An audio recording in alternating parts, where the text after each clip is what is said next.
Hi, Amanda. Welcome back to our second Hi. podcast. Yeah, yeah, no, I Um, know it, it's it, great.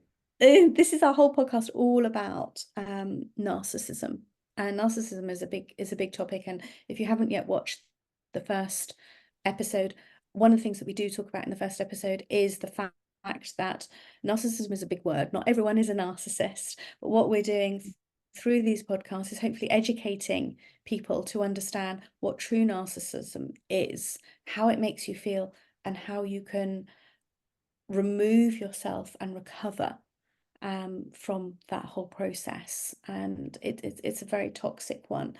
And what we're going to be talking about today is the paralysis around narcissism.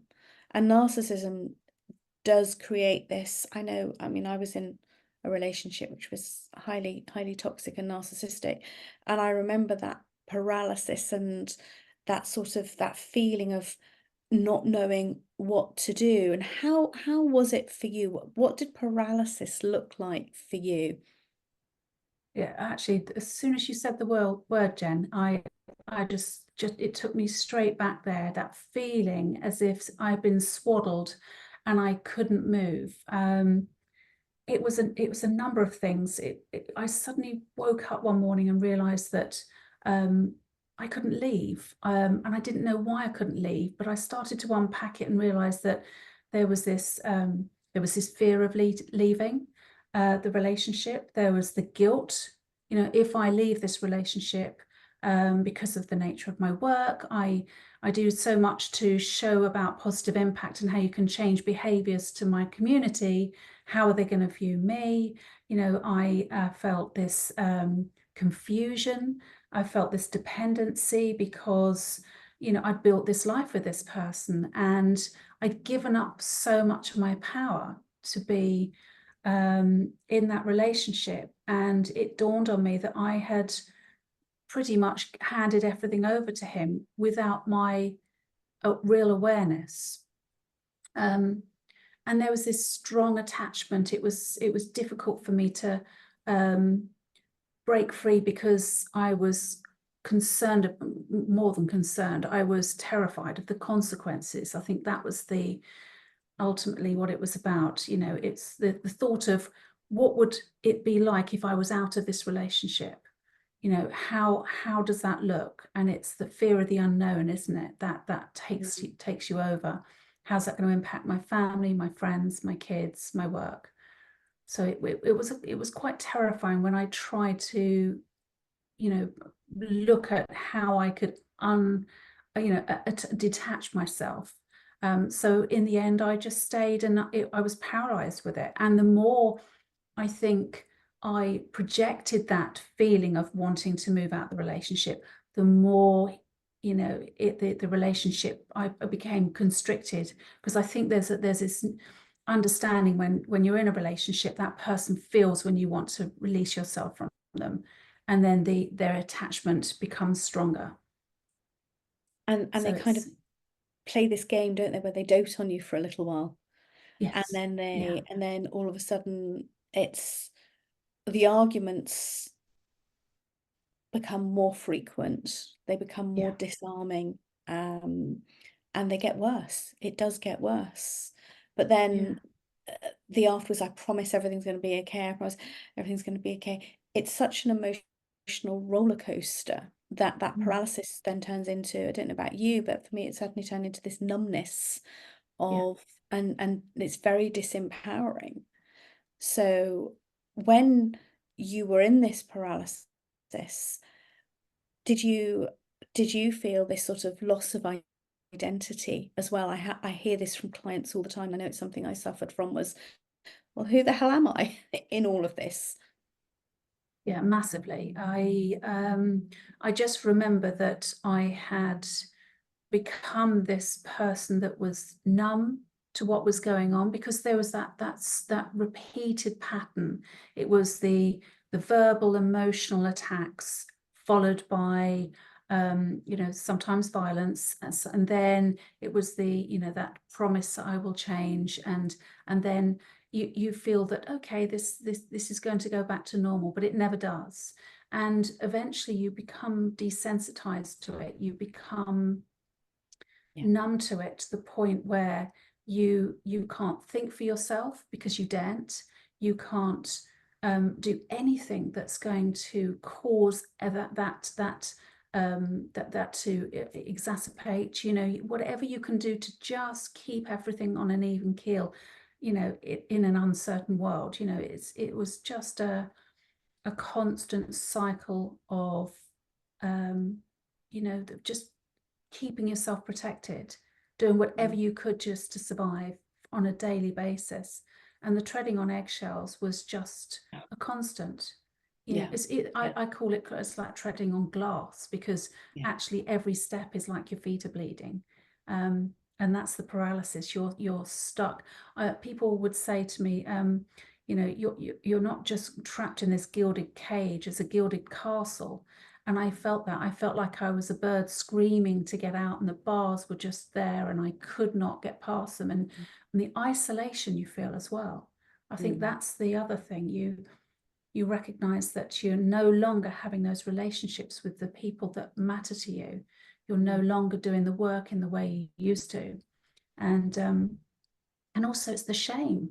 You know, you can't tell people what's going on because they will judge you, and you lose relationships because of it, because they don't get it. They look at you and they say, but surely you know, you're an intelligent woman, you're a clever woman, you've run a business all these years, you've got, you know, good relationships elsewhere, why couldn't you get out of this? And that is that's where the shame comes in, because you can't quite get across to people what it's like to be in it unless they've experienced it themselves.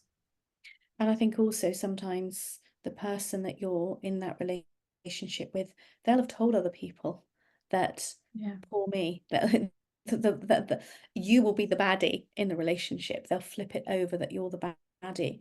But I think one of the other things I've heard from a lot of clients, and this is probably what breaks my heart more than anything in this day and age, is this: the only way I can see out of it is death, actually, is suicide. And I get a lot of clients coming to me at that suicidal point where it's, if this doesn't work, that's going to be my only option because I can't see any other way out. And I think that's a really, really scary thought for a lot of people. And people don't like to admit that they've had those thoughts and those feelings, even if it's just momentary, you know, just a glimmer of, well, this is my only option. Just even thinking that takes away any power and any empowerment that you could have to build the confidence and the resilience to step away. You almost give up. And sometimes I feel that the narcissists want that, so then they can be the poor me even more. Or look, my partner took their life. And I do see why people would feel that. And it's a dark, horrible place to be. But I also know that once you find your voice and you step forward and you get the help, life will never be the same again. It won't ever be the same again. Did you ever get to that point, Amanda, with? Oh gosh, yeah. I can actually picture myself. The first time I felt it was, I was standing in the middle of a park. I'd run out of the house and I was standing in the middle of the park, and I thought, I don't think I haven't got the strength to get out of this relationship. And even if I did, I've got no life. I've lost everything. And my kids didn't really understand at that time what I was going through. In fact, they were quite angry at me because they were saying, why aren't you dealing with this, Mum? Why aren't you getting the help you need? You know, why are you letting this happen? So it was like I was being attacked on all sides. And I felt that the utter shame of letting those that mattered most to me, which were my children, and the times that I was told, do us all a favor, Amanda, why don't you just commit suicide? And it was that sinister, you know, encouragement. It was almost like it was, yes, you know, that's the ultimate for me. And I just, and I think at some point I started to fight back a little bit, because I thought, well, actually that would give him the satisfaction, and I can't let that happen. And I think that was, I remember making a recording It was a dark winter evening, and it was a 15-minute recording. I only found this on my phone a little short while ago, and when I played it back, it was heartbreaking. And I was at that point where I couldn't go on anymore, and I know that night I was planning it. I don't remember it because it must have been a very, very dark experience, but there were many of those, and I think having that kind of experience myself, to that level, I know that there are so many other women and men that are going through this, and some, you know, do go on to, sadly, to commit suicide, because I know how close I got. Thankfully, something happened which got me out of this situation, and in this last situation, and I got all the help I needed. But many years ago, when I first got into narcissistic relationships, I had no idea, and there wasn't the help then. No. This one in particular was just a shock to me, because I thought that intelligent people who are had, you know, high IQs and successful lives, weren't narcissists. How wrong I could be. There are a lot of narcissists in the most powerful jobs, and often the more powerful job, the more the ego is stroked.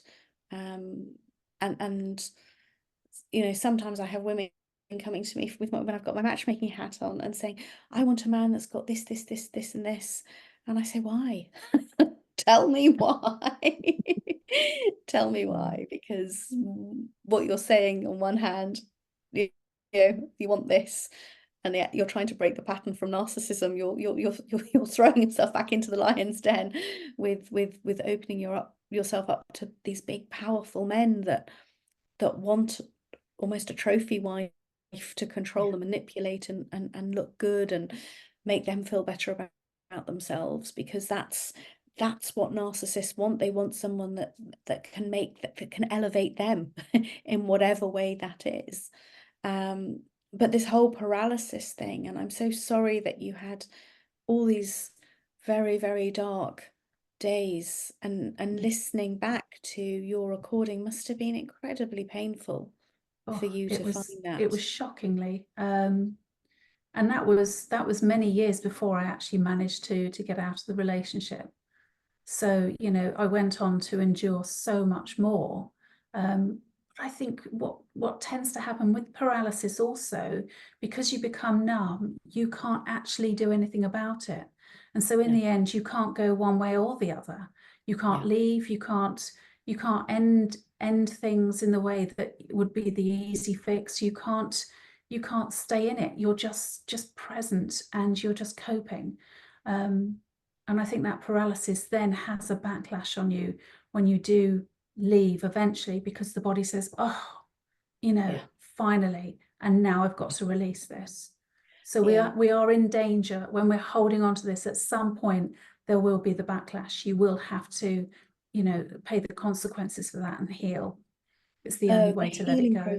The healing process is key, but with the paralysis side, and we're going to talk about healing in the next podcasts, but with the paralysis side, if you don't know whether you're paralyzed by what's going on for you, what were the key things looking back now that we can tell our viewers what the key things are to think, God, is this actually going on in my life right now? Am I paralyzed by what's happening?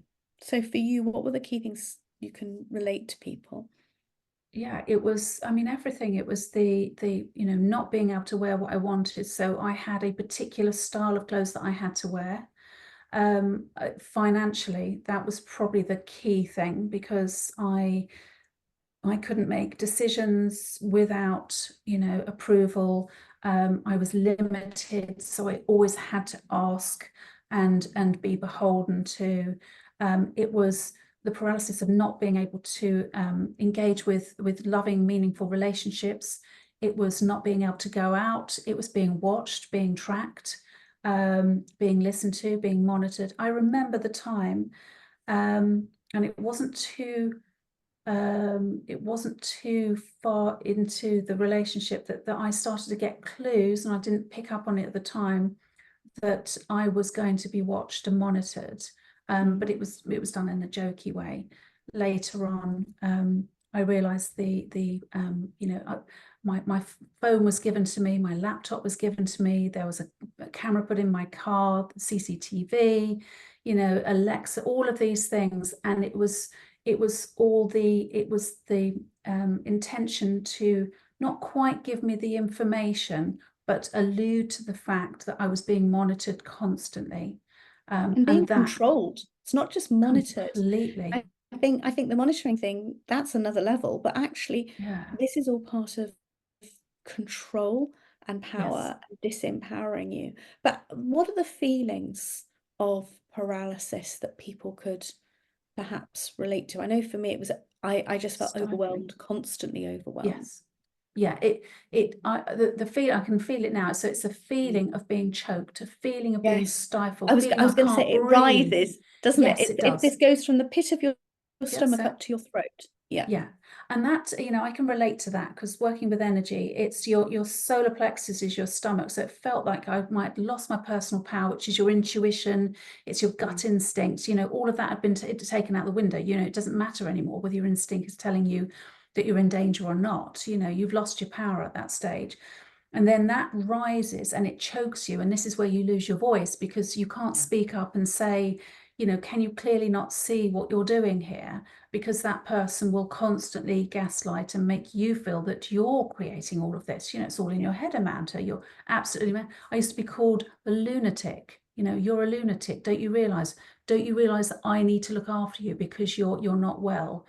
And that's that feeling of not being able to speak, not being able to make decisions. It makes you feel as if you're a prisoner in your body. And you're powerless, trapped. actually. Absolutely completely powerless. Yeah. Yes. Yeah. And that is what true paralysis feels like. And it can come on very subtly until eventually you realize you're like you're in a net and you can't cut your way out because you've got no scissors. That's it. You're entombed in it. And it is that sneaking up on you. It sneaks up on you. It's not that you're compos mentis 1 minute and the next minute you're paralyzed. We're not talking about that. It's a very different sort of sneaking up. And I always say to people, tell me how you feel in your body. What does your body feel like right now? And if you were to say, I'm going away with friends for a weekend, would that be okay? Would there be a problem with that? So there are certain things that you can, even if you think, I can't even ask that, that's paralysis. That's the difference. If you could say freely to your partner, oh, we're going away with some friends for the weekend, we're having a girly break or a boys' weekend, and your partner's okay with that, oh, have a wonderful time, where are you going? And it's all, that's a healthy relationship. When you're frightened to even tell your partner that, or you make excuses up to friends to not do it and to not see people and to not go and live your authentic life and be your authentic self, that is paralysis on the level that we're talking about. So if people want to sort of sense check, well, how does that look practically? That's a really good way to sort of unpick it and understand whether you have got this paralysis going on right now. Yeah, I think those are really valid questions we should ask ourselves. I don't think if I'd had those questions given to me so much sooner in the relationship, I would have made very different decisions. I just think we just don't know enough about this subject to make those healthy decisions when it's safer for us to actually detach and get the help we need. Once we're in it and paralysis set in, you really do need external help to cut you out of that. You can't do it any other way. I had to get external help. In fact, I was working with a psychologist who sat me down one day. We were working on client stuff and everything else, and she sat me down the very first time we met, and she said to me, "Do you realise that you are in a narcissistic relationship?" And I, no, it's just a bit. And we did some work together, and I'll be forever grateful for the work I did with her for her to extract me emotionally and give me the resilience. I'm thinking, I do this every day with other people, but it was, Yeah. I couldn't do it for myself. We Yeah. can't. It doesn't matter how much training, um, how much knowledge or intelligence or what we've got. We do need someone to literally suck us out of this vortex, literally, and lift us Yeah. out and put us on the outside so we can look in and start doing the work that we need. It's imperative. And I like, yeah, the fact that you've actually highlighted this, because I feel that people think that it's ignorance that keeps us locked in there, and it's not. And they say, but you're a coach, or you're a mentor, or you help people, clients break these patterns, so why can't you do that? I've had that Yeah. from very close friends, Yeah. and all that does, it makes you feel even more inferior in that you're losing your power, losing your mind. So it doesn't help when people start to judge, what these situations are really like. It's so valuable to know that that it has to be an external source, because they're not emotionally attached to our stuff, are they? Absolutely. They're the fishermen in this. They throw you the rod, and it's up to Yeah, you whether you take the bait and get whipped out of there or not, great really. analogy. Yeah, Yeah. absolutely great. But it's also, I want to just highlight something for anyone who's watching this, who's got a friend that they're concerned about. Yeah, And if you feel that you want to be that friend, to lend that hand, to give that hand and pull someone out, what are the steps you can do? Because I think that's also important, is if you're watching this and thinking, I've got a friend that I think is in this paralysis mode. yeah, Um, and I think checking it by saying, what about going out together? And if they yeah. say, oh no, I'm too busy, I can't do that, or they make excuses, then as that friend, I would say to you, go round there.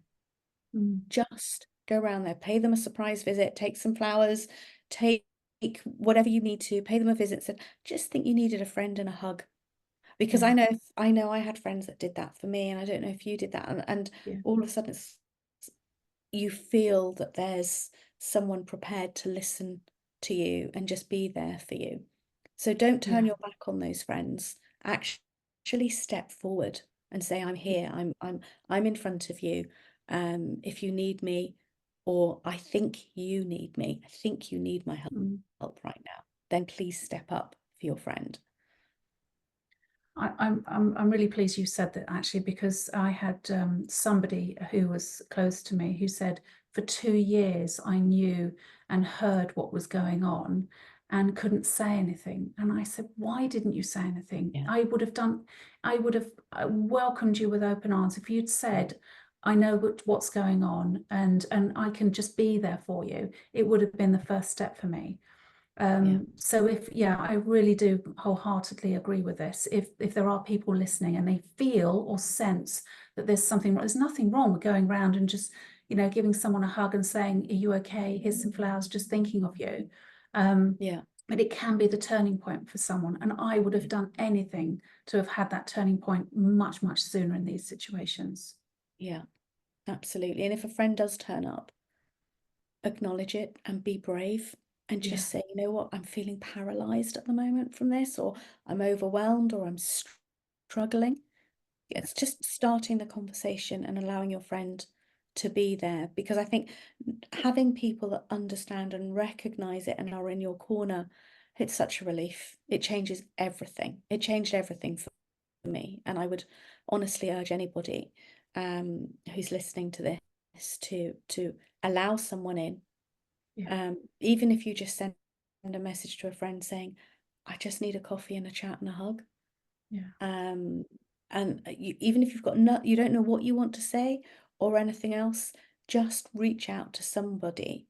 yeah, Um, and if you're the person that feels paralyzed, do try and reach out to somebody.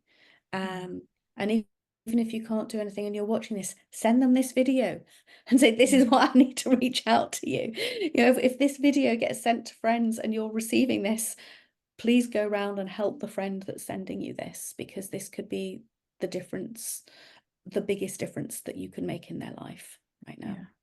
yeah, yeah.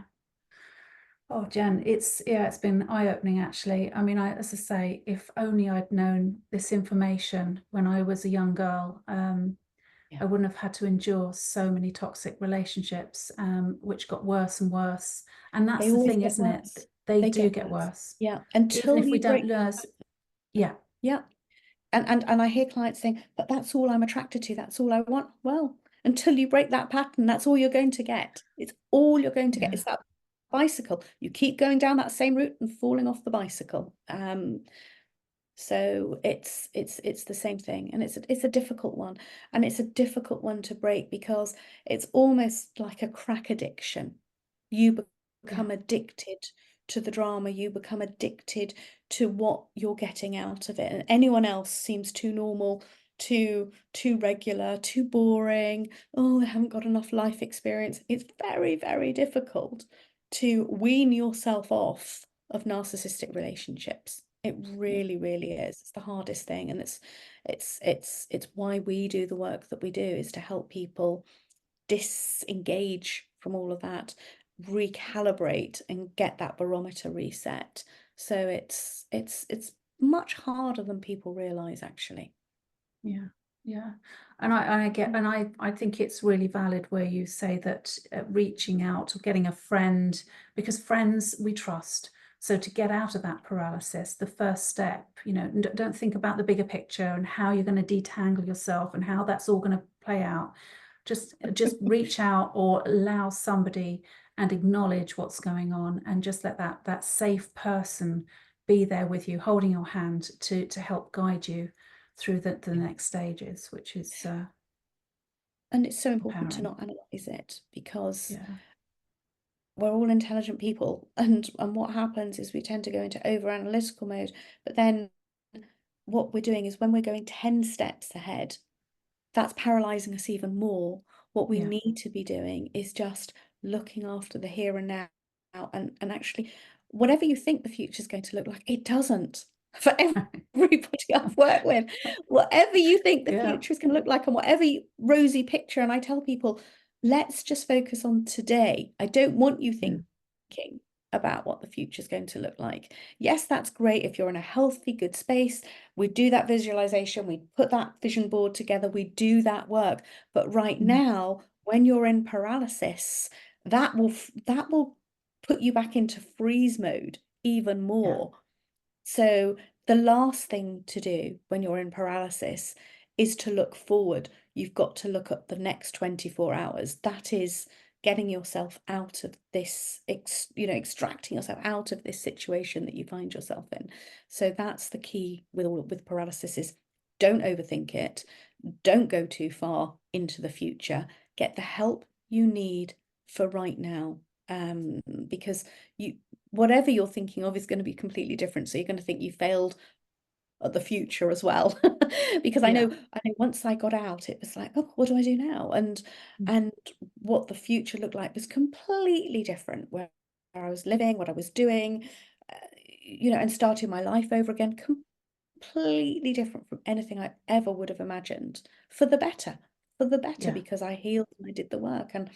And for everybody that's listening, once you recognize paralysis, that's the first thing, recognizing it. The second thing is taking action on it and getting yourself extracted from this situation.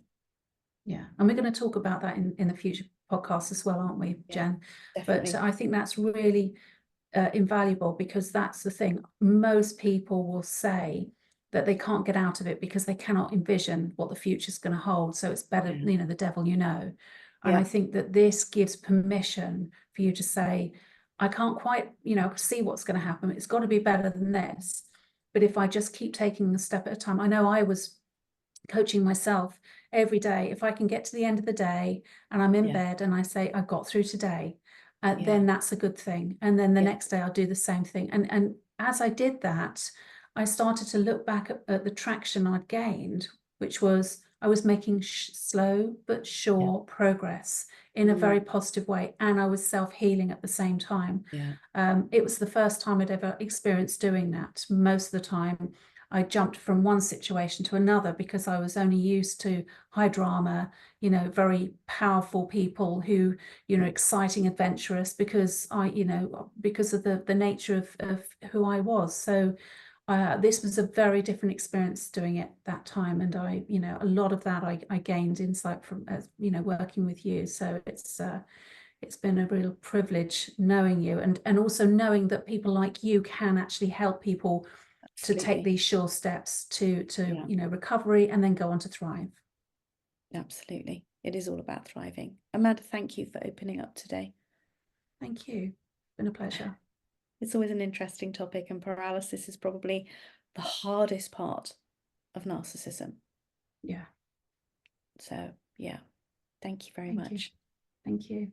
Okay, catch you on the next one. Yeah, absolutely.